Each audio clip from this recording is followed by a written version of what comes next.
So what's the weather like in Italy? It's beautiful today.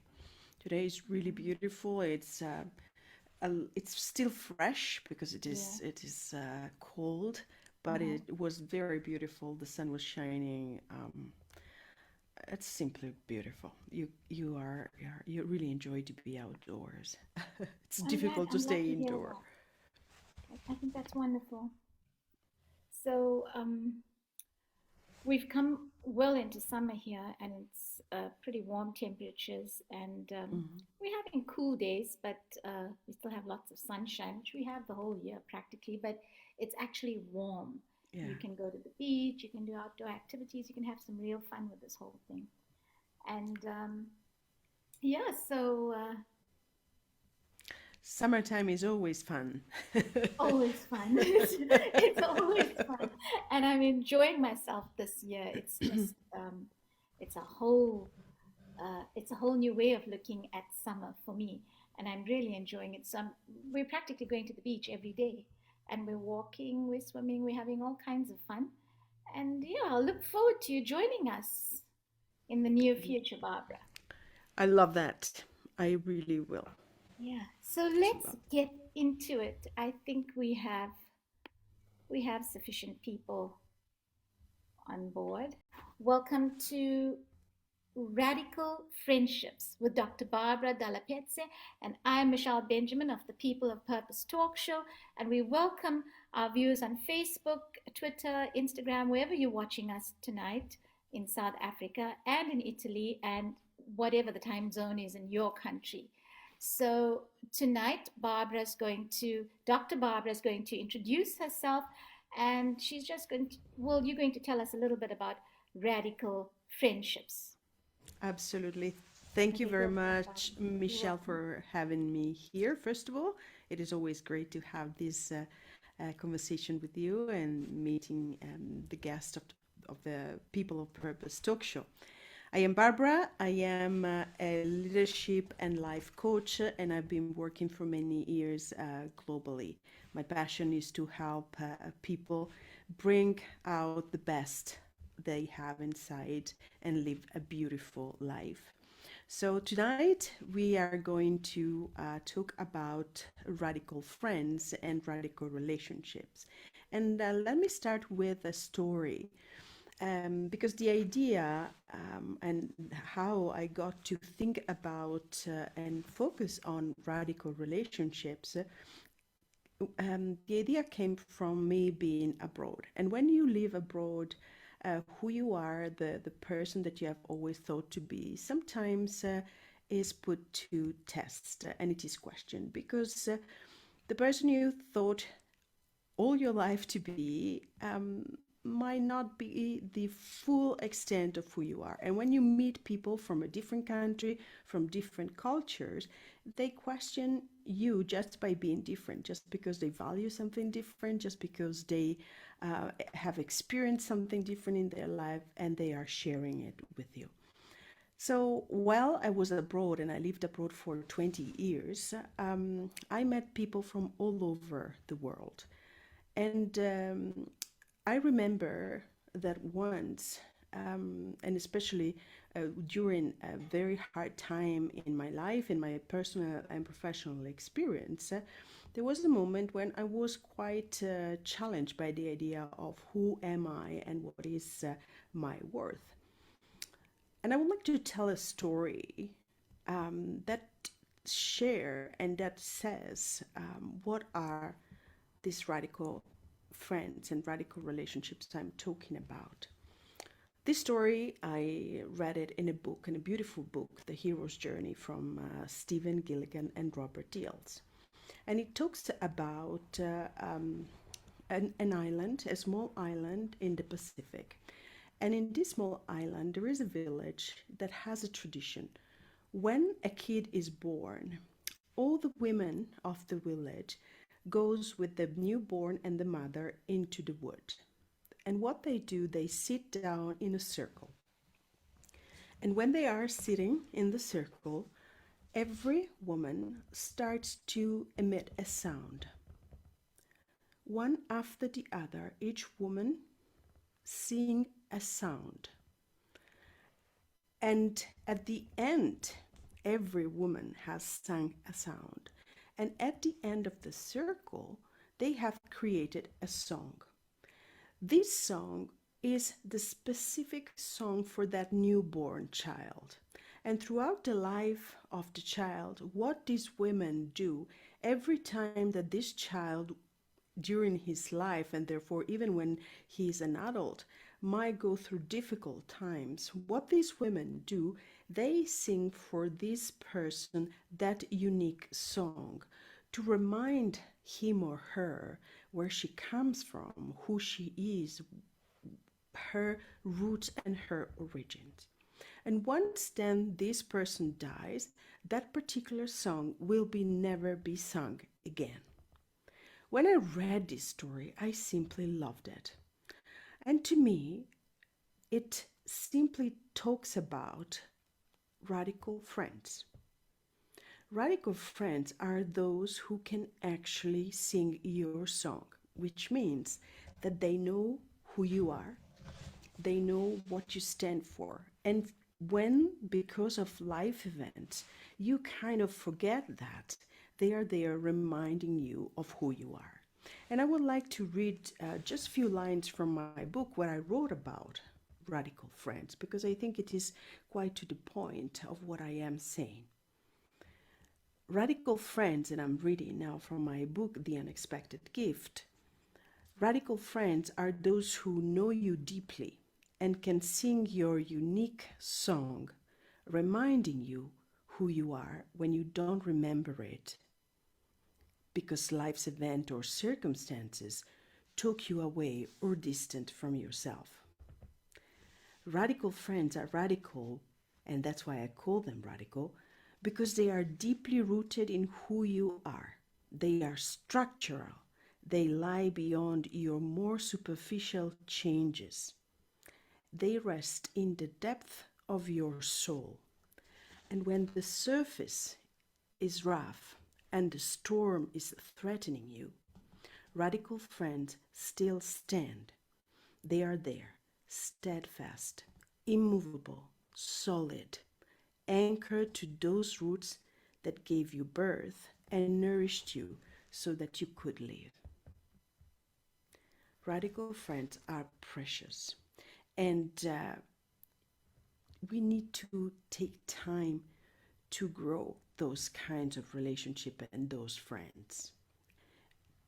I was blessed and lucky because someone told me how important it was to have friends and to invest in building the quality of relationship that I'm talking about when I talk about friends and radical friends.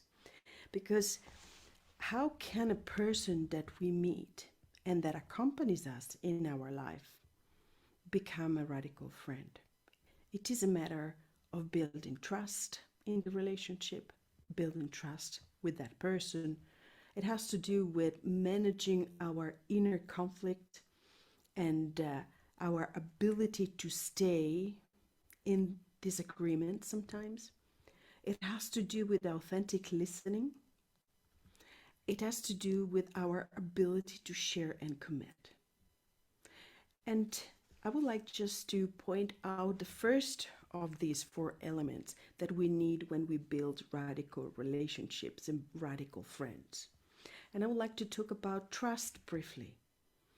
Building trust. We think that trust is something that we give to someone.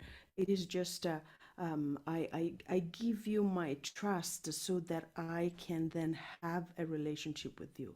But when I say this, what I am actually saying, what am I giving you? What is trust really about? Trust has to do with boundaries, has to do with setting boundaries. I am respecting your boundaries and you learn to respect mine. Trust has to do with reliability. I tell you that I will be there and I will be there. You tell me that you are going to do this for me and you are going to do that. You are reliable. I know that I can count on you. Trust has to do with accountability. I take responsibility for what I do. And if I make a mistake, I consider myself responsible and I try to make amend. And you learn to do the same. Building trust in the context of radical friends and radical relationship has to do with respecting privacy. If you are confiding in me and you are share something that makes you vulnerable, I respect that and I will never dare to use what I know against you or in situations that could hurt you just because I know what you told me.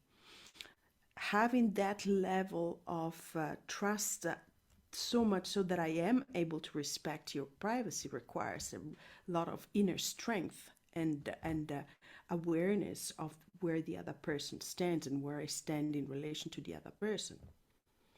Building trust within the context of radical relationship has to do with integrity. I really stand for my values and I tell you that and I act accordingly. I don't go for the easy way just because it is easier. If I say that I stand for something, I stand for something even when it is difficult to stand for that. And again, building trust and building this radical relationship has also to do with the fact that I am not judgmental.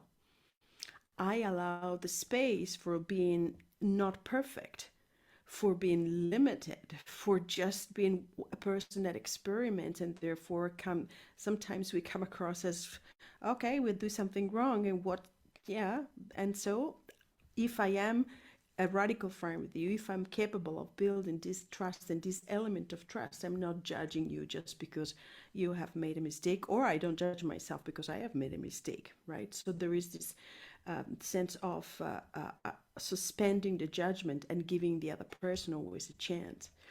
And last but not least, in building trust and in building relationship, there is an element of generosity. So I try and I want to not assume the worst, but I always give you a chance. If you say that you arrive at the meeting and that 10 minutes later, 15 minutes later, you are not there, I don't immediately say, oh, look at her or look at him. He doesn't care. He doesn't respect me. Here you are. Here he is. He's not here. I am generous with what I can imagine, right? And say, well, perhaps there is a reason. Let's see what she has to say. Let's see what happened. For sure, something happened so that she's not here when she said. Trust, and I'm referring to the work of Brené Brown, by the way, in unpacking trust in this way, is foundational to building radical friends and radical relationship that are those that actually accompany us throughout life, and they are not interfering with our life, but they are there solid. I like to think of radical relationship with an image, if you want. You are going through your life, there is this beautiful open road and you are just walking on the road or running on the road, and at the side of the road there, if you need the water, if you're running, or if you need some support at the side, these radical friends are walking with you. They are running with you if you're running, but they are on the side. They never interfere with your life course.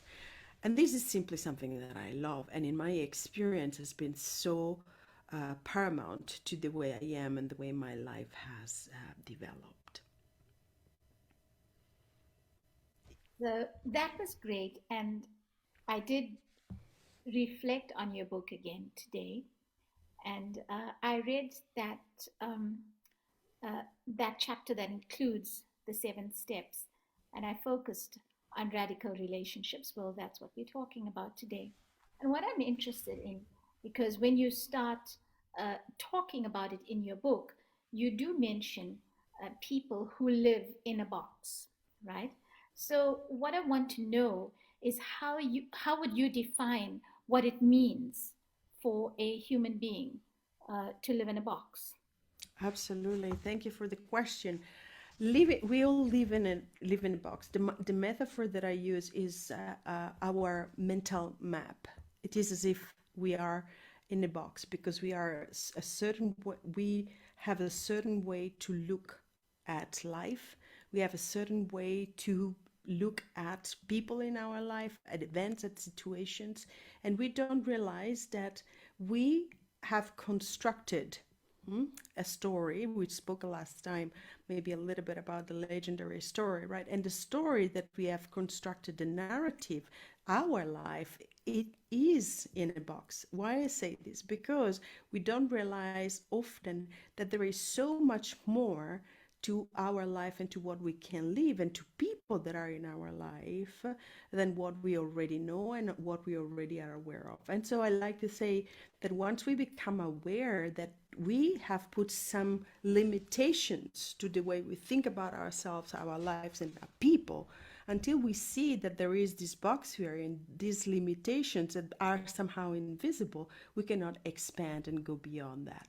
So the link between the being aware of the box we are in and radical relationships is the fact that once we in this box so that we are living, that it is called our life, we accompany ourselves with certain people and we see people in a certain way. We are used to identify the people that are in our box in a certain way. But what we want to learn to do is to see them not just for what we are used to see them for, but to see them for what they are, more than what we see. So the people in our life, they are so much more than what we see and we are used to see and how we think of them. So get outside the box in order to meet people in our life and therefore discover if we have this radical friend in our life, because we can see more and further beyond our box. Does it make sense, Michelle? It does, and it just brings to to my mind another question. Um, would you say that being in a box, because we all come out of our own worlds, which Mm-hmm. are our own little cocoons or boxes, you would call it, or the general explanation, it is a box. People do live in their own little boxes, and then we explore the world as the world changes for us. We're born into our own little environments, which is considered safe. We grew up in that environment, and then we taught a specific way to behave within that environment. But then the world is not necessarily what that environment taught you to be, how to behave, how to perceive, how to reach out to another human being. So, therefore, I have to ask this question: would stereotyping, in a sense, be that box? Yes, I think that stereotyping creates the box we are in. When we stereotype, we give ourselves some sense of security and safety because it is as if we say that we know what is going on, and so we have a sense that we can control it. There is nothing that it will surprise us, that will be an unknown, that might shock us, that might come out of a blue. And so when we tend to create stereotypes is because really we want to give a name to things, and the name needs to be familiar to our world and how we think and how we feel, so that it is not scary. And my challenge to that is really, the stereotypes are boxes. So how do we expand beyond the stereotypes? And that's when we need to ask questions, and sometimes questions that we don't even know that we can ask. And that's why others become important, and that's why different others become important, because you, for example, in this conversation, Michelle, you are in South Africa, I am in Italy, you are South African, I am Italian. So the way you look at things and the way you might consider things are different. And so you might ask me questions that I don't even think about, because in your world, in your box, that maybe is there, but not in mine. And so the moment you are asking a question that I doesn't belong to my space, that's when I start to expand the knowledge of myself, of the world I'm in, of the world that I am experiencing. And that's why it becomes so important, diversity. We mentioned it in our conversation before, right? Mhm. So it is paramount. A richness that we need to learn to leverage to expand our sense of identity and the idea of who we are, even if we are in our worlds, but we can Mm. expand our knowledge of ourselves and who we are. Thank you, Barbara. I love the way you explained it. Thank you. Beautifully explained. And to take that a step further, we we are each individuals. As we say, we start out in a specific place, which is the family. And Yeah. each family, if you look closely enough, is actually like a country. And each time you're sending a person out of the family Mm-hmm. into a school, into universities, the workplace ultimately, what kind of behavior do you expect out of these situations to eventually lead people down the path of radical friendships? As I mentioned also in my book, I think that everybody should have a radical friendship account, and I think that, and I think I love that. that in order to get to having radical friendship, I think that first of all we want to really expand the way we connect and we relate to others. That's why I was talking about building trust. So learn all those the behavior that I mentioned before, setting boundaries, being reliable, being accountable, respecting the privacy, having integrity, being non-judgmental, and being generous when we think about others. These are all behaviors that we can learn to perfect, in the sense that really the quality of this behavior, we can learn to practice it with the highest quality, because they build trust. And once trust is there, that's the beginning of what radical relationships are. They are rooted in trust, they are rooted in all these behaviors. And we want to learn. Sometimes, maybe with some people, if you think about it, Michelle, with some people I'm very good, I'm very reliable, and I am capable of being reliable, but sometimes with the same people, perhaps I'm not so good at keeping the privacy. So what I'm told, it happens that maybe in other circumstances or in circle of friends that know each other, I just forget about it and I just speak about something that doesn't pertain to me, but maybe to this other person. And then Mhm. I realize, oh, here I am breaching the respecting the privacy behavior that belongs to uh, trust. And so I want to become aware of that so that I do something about it and I might change it. Or maybe in if you imagine the building trust like a wheel, right, with different areas of the wheels, and each behavior has a bits of it, right? So you know, in relationship, how good am I in each of these behaviors? And if I see that in my relationship, for example, I'm struggling with accountability. So when I do some mistakes or I fail, it is very difficult for me to acknowledge it and to make amend for it and do something about it.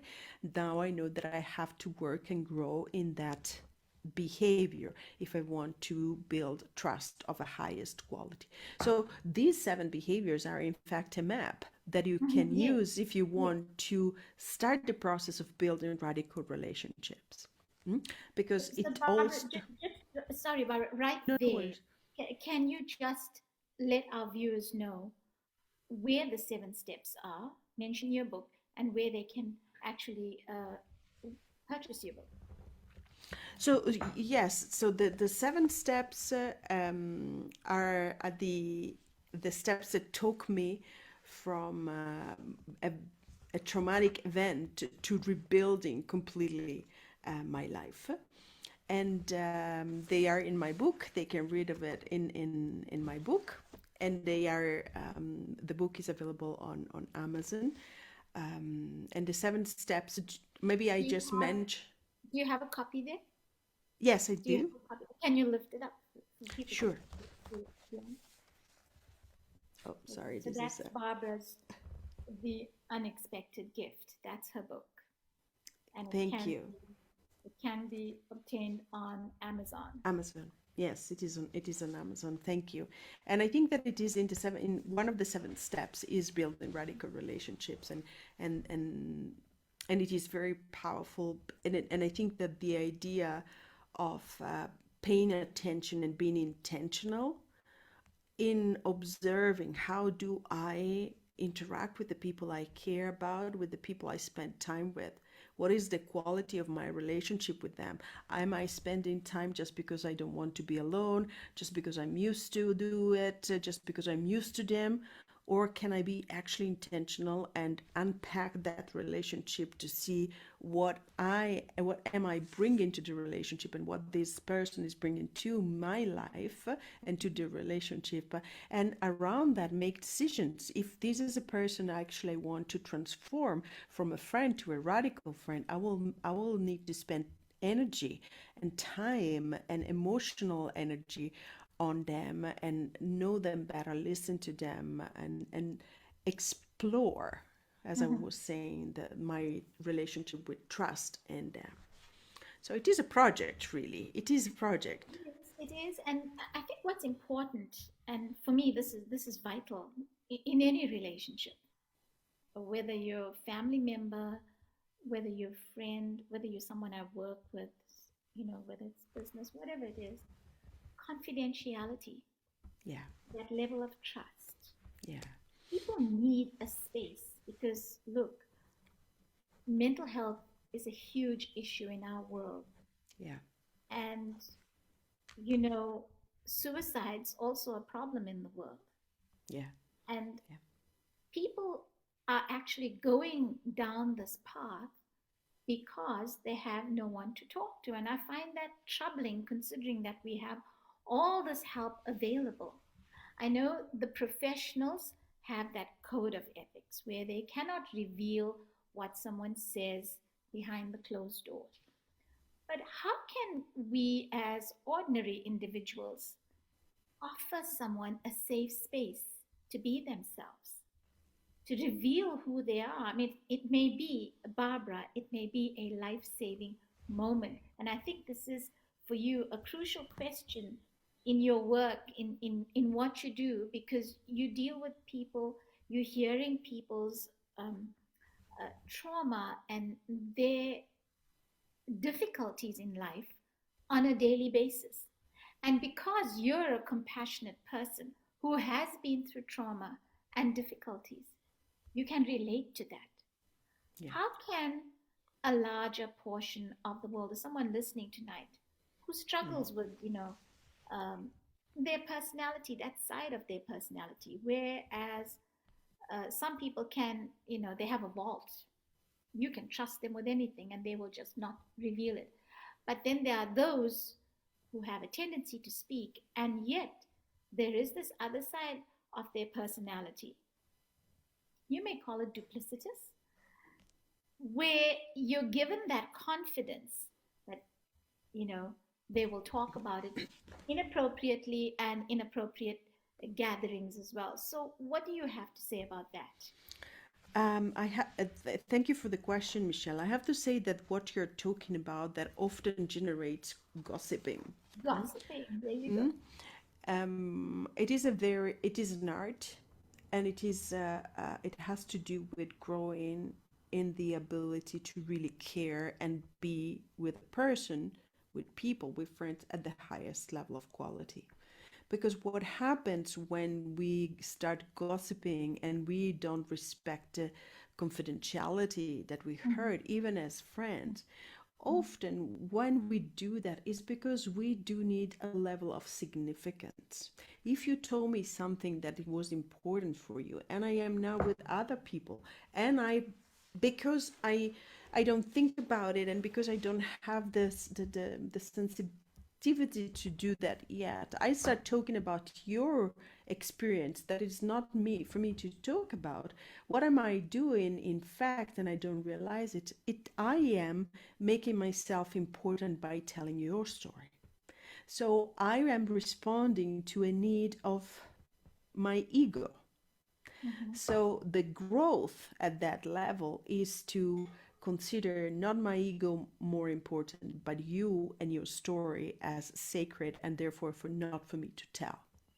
That's the decision that someone makes when they start gossiping or not. And maybe a lot of people don't realize that they are gossiping.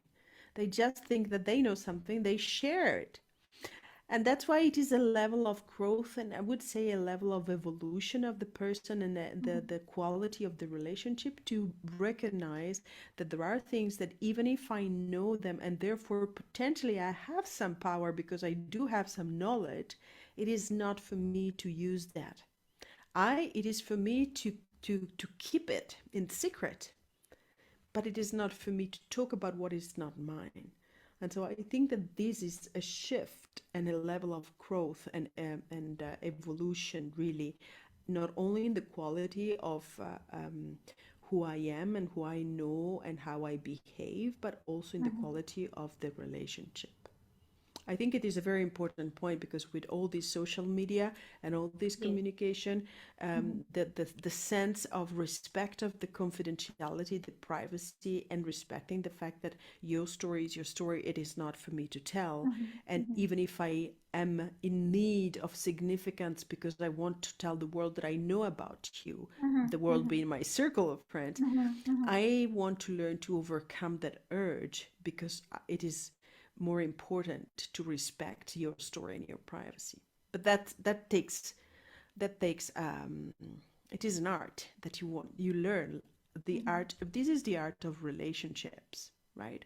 It Well, belongs to that art, and it is something that some people have learned in their family or in their path. They have been lucky to meet people that somehow made them aware of this, but the majority of people don't realize this, and so there is the possibility to learn about it in trainings. There are many, but it is an art, the art of building relationships. thank you, Barbara. That was beautifully answered. And well, let's discuss this very old but relevant expression: manners maketh the man. So, our mannerisms and our characteristics reveal who we are.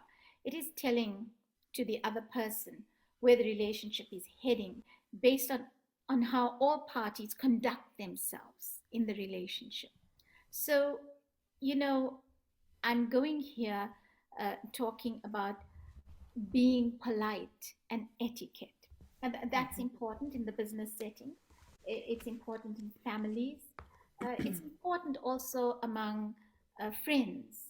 You know, I always joke with my husband and my circle. I just have this thing that going, there's a three-strike rule, you Uh-huh. know. There's a three-strike rule, and if they cross the line, well, that's it. You know, so it's my way of protecting, I guess, uh, my husband and myself, our our circle, and what goes on in there. That's the way I do it. So if there's somebody new in, I guess it's natural to have that sensitivity. Like I suppose you have it too differently, Barbara, the three-strike rule. Because if a newcomer comes in, uh, it's my natural tendency to watch. Am I going to be respected? Is this person polite? Do they just have basic manners? I mean, that matters in a relationship. And I know we can get very philosophical about the whole idea of relationships and relationship building, but it's so much nicer when everyone comes to the party and has that in place. It doesn't matter what your culture, because all cultures believe in respect, in manners, and etiquette. It is true that in all cultures there is an etiquette that you follow. There are manners. There are a code of conduct, A so code to of speak, conduct. right? But the code of conduct is very much is often rooted in the culture you're in the family you're in. Look, for example, um, simply the way we greet each other in different culture. Italians, before COVID, we used to kiss each It's other in the the cheek. kitch on the cheek, right? On the cheek. And that's very common, and it's very common in Italy to do that. But if an Italian goes to Japan, you wouldn't do that because they have a very different sense of the distance and the closeness with people. So you don't give a kiss in Japan, right? Perhaps you bow. So It that's might be. so you're bringing in cultural sensitivity. When you Mhm. said that in your experience, when you have newcomers, right, then you pay attention if I am respected, and according to what are the code of your criteria and the code of conduct in your circle. And what I find very interesting is that you are saying when someone new comes in, which means someone new comes in my circle, in my box, where certain criteria work the certain way, right? My experience, on the other hand, because I have lived and worked in so many different countries around the world, Mhm. is to be aware that we are all in boxes. And so I want to learn when I enter an environment that it is not my own. I want to learn what is going on there, what are the codes of conduct. So if I come to your circle, I am paying attention to what are your rules in your circle, right? And I'm trying to be as open as possible because probably they are different than mine. So if we translate these into the business, right? And so how do we deal with these diverse rules that each one of us, because of the culture, because of the family, because of our experiences, has? How do we deal with that? And here I will speak about the one skill and one ability that is so overlooked as a key ability to connect and lead at the same time, which is listening, which is the ability to actually listen. And when I say listen, I don't just mean that I hear what you say, but while I am hearing what you say, I'm also aware that oftentimes what I pay attention to and what I listen to is what I already know. And so basically, often the majority of people, we listen to each other and we look for what we already know. So we are missing out on so many things that the other person is saying. So the ability to listen to what goes beyond my box, again, beyond my culture, beyond my experience, is is an art. To have a quality of listening that is different from just like Robin, what is it? What some scholars call just downloading what we already know, right? Like Otto Scharmer from MIT, he speaks beautifully about the quality of listening. So, and he says the first level of listening out of four that he speaks about is downloading what we already know. So we are in fact just listening to ourselves when the people are talking. So. And as someone who lives in a diverse world, my world is diverse. I am far removed from the place where I was born. I do not live with the people, my people, where I was born. I do not see them on a daily basis.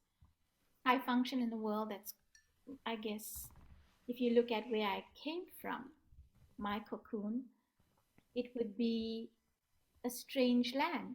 But I have learned to function and to fit in and also to absorb. Because I Mhm. think as human beings, we are sponges. We continuously absorb what our environment is feeding us in that sense. And we're very sensory beings. So we Yeah. take in and we learn quickly. And I think I'm having a much better experience as a human being Mhm. than I would if I came from the same place where I was born, where everybody is the same.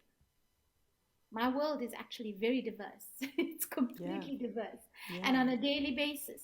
And so when I go out into the world, I'm comfortable with anyone, even from another culture. Of course, if it's a culture that I'm completely, uh, uninformed of, I make sure I learn what I need to before I go into the space. But that's me. So I know you teach this to people, especially in organizational culture. How can the organization benefit from people who are aware of each other's differences and how to make it work through radical friendships? Organizations benefit from a cultural awareness, I would say, of the people that are in the organization in incredibly.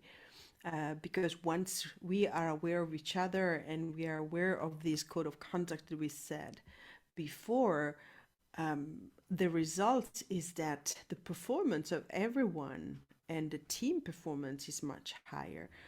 The Mhm. results are achieved in a faster manner, and relationships are built in a, I would say, faster. So there is not a waste of time in decoding the different codes and the different cultures, but we know already how to move in the diverse environment, and therefore we can build reports and we can build relationship upon which we can then build results for the organization. So I think that organizations, they want to invest time in helping the people that are constituting the organization to develop this cultural intelligence, and actually become really aware and conscious of these. And if they have lived only in one place, even more. I was having a conversation with the head of a big organization here in Italy, and this person was sharing with me how challenging it was for the Italians in the organization to connect and relate and work with the with the Asian cultures, so with Japanese and Chinese, because they are very distant culturally for many respects, right?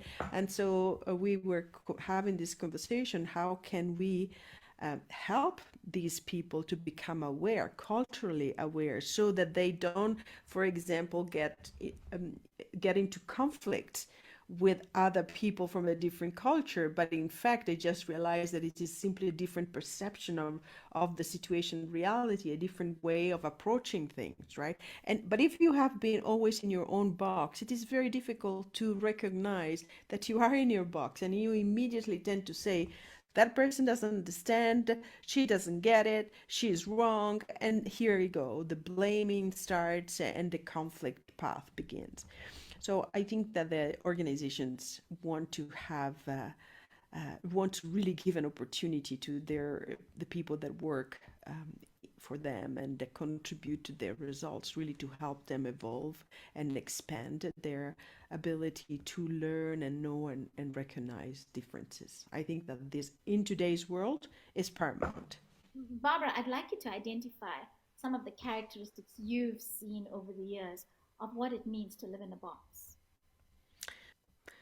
I think that a few signs that you are living in a box and you're not realizing it is, for example, when you are having conversation, or you speak with somebody, and you often find yourself thinking, "Oh, that doesn't make sense. Oh, he doesn't get it, or she doesn't get it. It doesn't exist, something like this."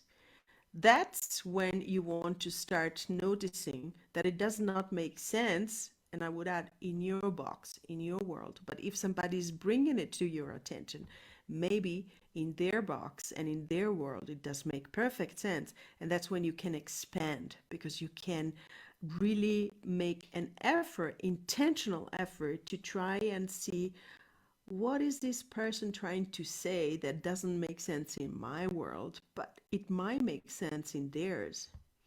And so these are questions that you can start asking yourself to really, really begin to see. And if you, if you, these are walls, the walls of my box, like, what happens if I push them? The questions are like if we pushed the box open, right? And so I would start noticing when I think like that, or when I say to myself, "Oh, he doesn't get it." What you are actually saying is, well, in my world it does not exist. So there is my world, there is my box, and therefore there is something beyond that I can discover. So becoming curious about these statements. Curiosity, I like that.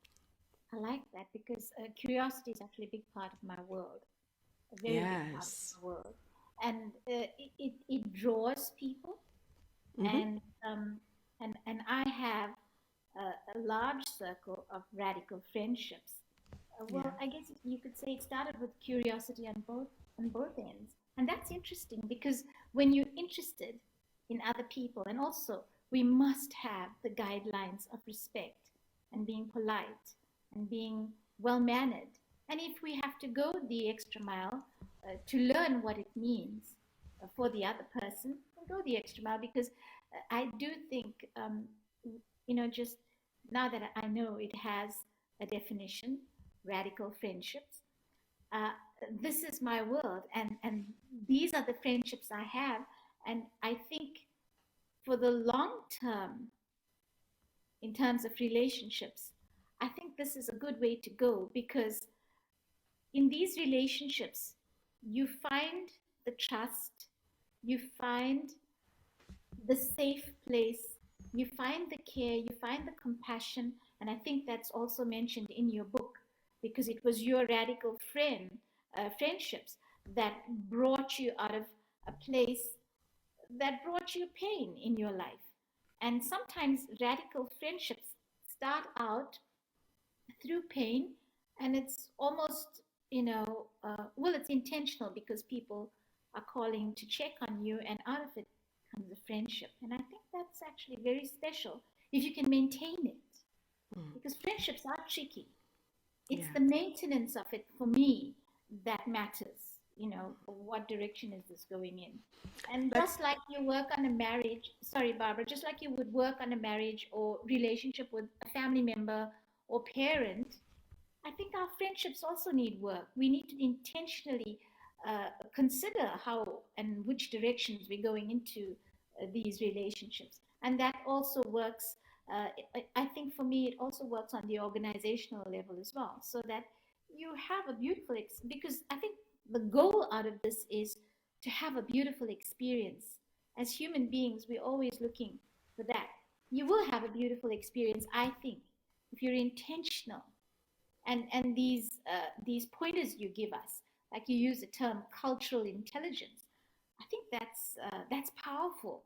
Maybe that should be your next book. I don't know, but that's powerful because you come into the relationship aware, and because you're aware, and also the curiosity comes with a level of respect, not disrespect. Because in my on my journey, I have experienced a level of disrespect with curiosity, but I also have experienced a large portion of respect with the curiosity. So the one doesn't work, but the other does, and it just leads to the most beautiful relationship. yeah. So, Yes, I hear you and I agree with what you're saying. And I would also add that relationships that we have are tested, as you mentioned, through painful and traumatic and difficult situations. Because my pain, often what we are scared of the pain of others. But if I care about you, I learn to grow and do not fear your pain. And to do that, you need to have you need to be solid inside, you need to be strong inside. And if you are not, you want to grow into that, and the opportunity of the pain of the friend in front of you is an opportunity for you to do that. But not everybody chooses to do that. Not everybody wants to walk that bridge because we are scared of the pain of others, and often we realize we are not strong enough to bear what the emotional response and the fear and the emotions that are actually moved in us by being next to somebody that suffers.